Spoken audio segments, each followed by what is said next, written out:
Welcome, everybody, to Onset Communications' third webinar in a series of four.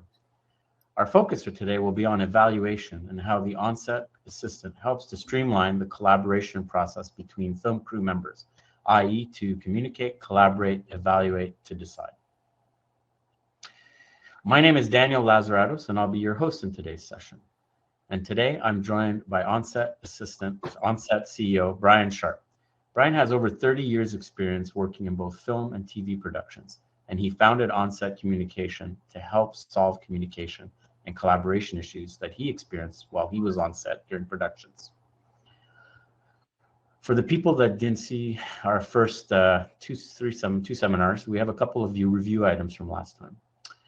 So let's talk a little bit about what we're going to be using today. The Onset system used for our demo is comprised of the following three components. The first is the base station, where you can connect up to 4 camera feeds. The second is the tablet, that includes a custom case and an ergonomic handle and an external battery that lasts all day long. Then finally, the Onset Assistant app. This is the app that's running on the tablet that makes the whole thing work.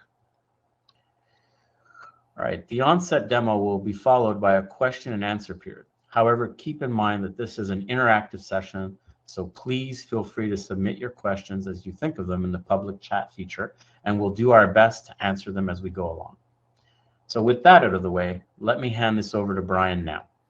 Brian, it's your show. Thanks, Dan. Hi, everyone. Thanks for joining our webinar today. Let me start off with a quick poll to see if this experience rings true for you. It's going to appear on the bottom of the screen. As part of your creative job, how often do you have to evaluate your work before rolling on the shot or before you can confidently move on to the next setup? I'll give you a couple of examples. A director is looking at performance, storytelling, and asking themselves, will this cut together well? A DP is constantly looking at the lighting, shadows, framing. Does this look great? A script supervisor is looking at the line reads. Did we get everything we need? Is the continuity correct and consistent? First AD is often looking at a little bit of everything to avoid reshooting and unnecessary retakes to keep the day moving along.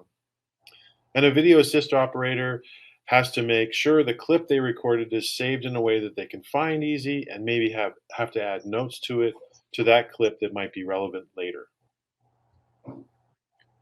Okay, thanks. Yeah, your experience matches mine, which is basically every setup.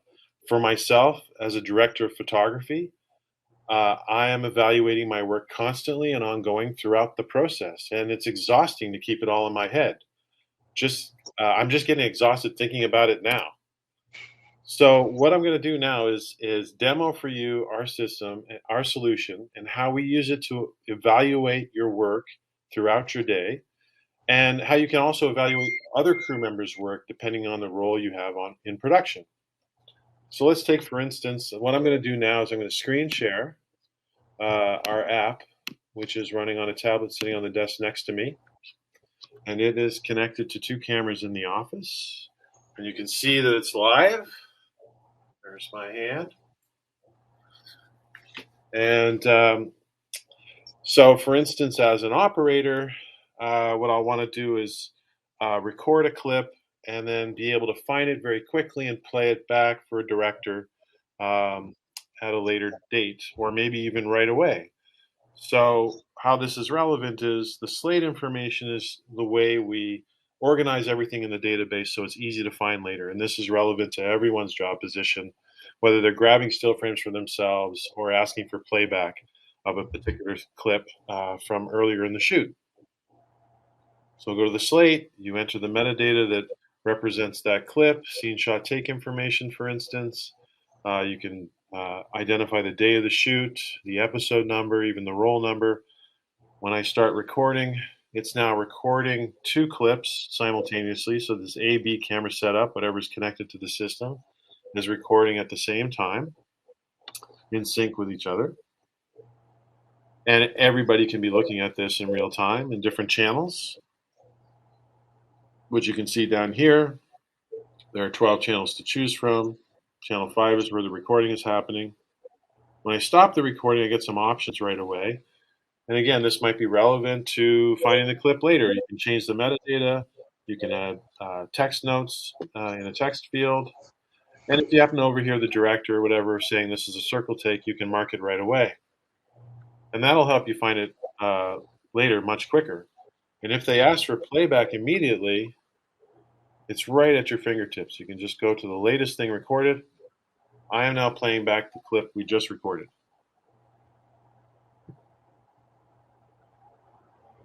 And it's that easy to do. We take a different job, like the DP job that I'm usually on set doing. I might have a setup, for instance, in an office. Let's pull up an example here of something that was shot a while ago. I'm pulling up a reference clip. And I remember the setup, but I don't remember exactly how I lit it. And I want to remember exactly how I lit it. So what I did in this particular case is I also made a little diagram for myself earlier to tell me more or less how I lit it. So that's where the actor was sitting. And these were my more or less camera positions that I was using at the time. And I can see what basic lighting I did for that shot. So I don't have to remember that all in my head. It's in an easy place to see. But also the gaffer can see that too. And they can start their process without even asking me a question about it. Going, you want to match like the last time? Yeah. And we're carrying on without a lot of conversation about it, but with solid reference.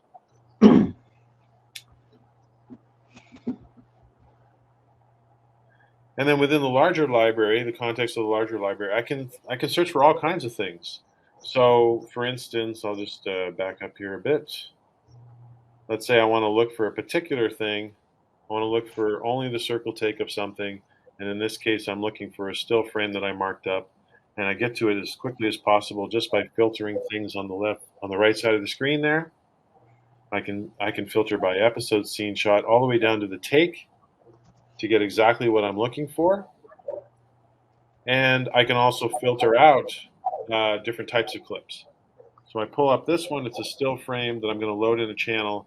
And in this particular case, let's say I'm on set or I'm near set, and I'm picking out the right outfit for the actress, and I'm a little confused as the wardrobe costume person, which one is the right one? This is for scene 32. We're not shooting scene 32 right now. And I can pull that up in a frame and ask the head of wardrobe which one is the right one, and they might come back and say yes, or they might come back and go, no, this is the right one. And there's no ambiguity about that. It's like it's visually correct.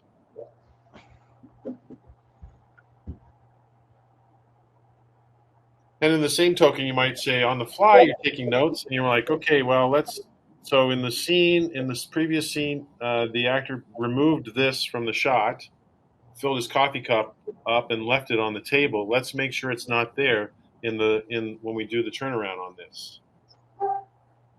And so you're very easily evaluating the work that's about to be done and comparing it to previous work so that everyone's on the same page. So there's less chance of continuity problems, less chance of misunderstandings, just making your day go that much smoother.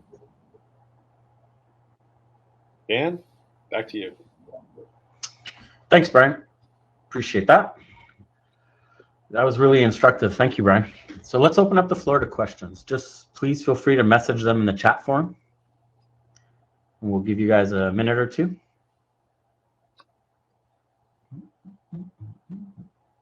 In the meantime, while you're forming those questions, I'll just mention a couple other things. One of the neat features about our system is you can have these conversations, these visual conversations, in multiple channels. So right now there's 2 of us in channel 5. But if I go to channel 1 and I draw on the screen and communicate with somebody visually about that particular scenario where it's like, let's get rid of that, remove, that can be happening completely separately and silently while other conversations are going on in the real world, and you're not interrupting them. You're not talking over anyone. You're communicating just with your team about something that you need to get done. Super.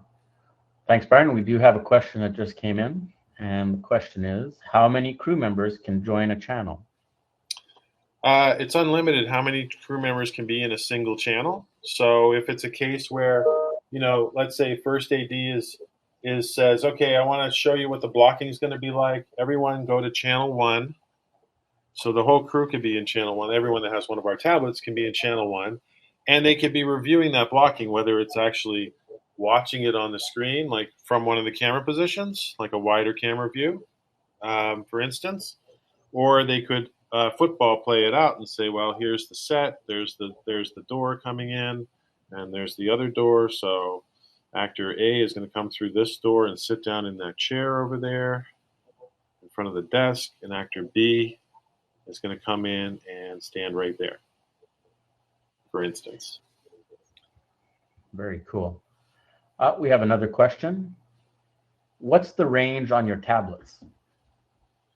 The access points that broadcast to the tablets have a range of about 100 meters, and you can set up multiple access points. So what we found, especially in big spaces like studio spaces, where it's a big metal box, you put one access point in the middle, and it tends to bounce off all the walls and reach just about every corner of a large studio space, like a 50,000 square foot studio space.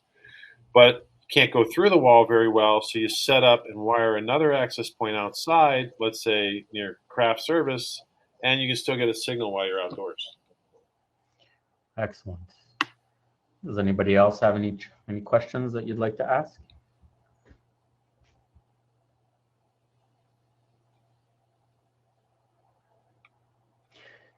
Oh, here's a question for you, Brian.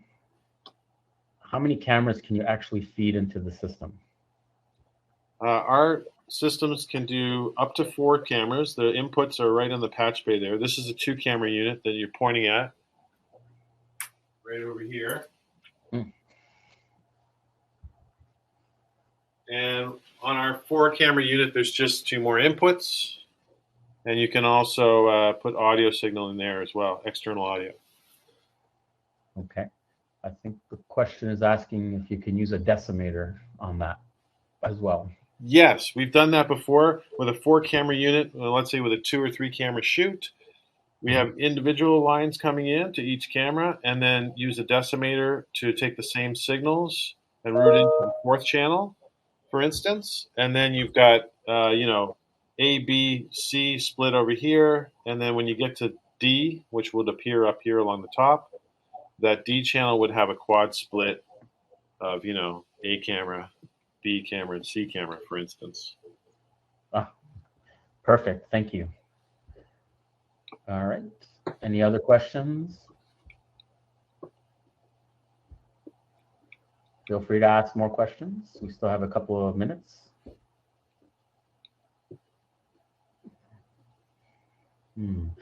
Oh, here's one. How many tablets can you have actually on one system? You can have up to 20 tablets on one system Onset, and depending on the bandwidth of your internet connection, you can have tablets offset as well. The way that the tablets offset work is they have the same functionality. They're VPN'd into our box Onset directly.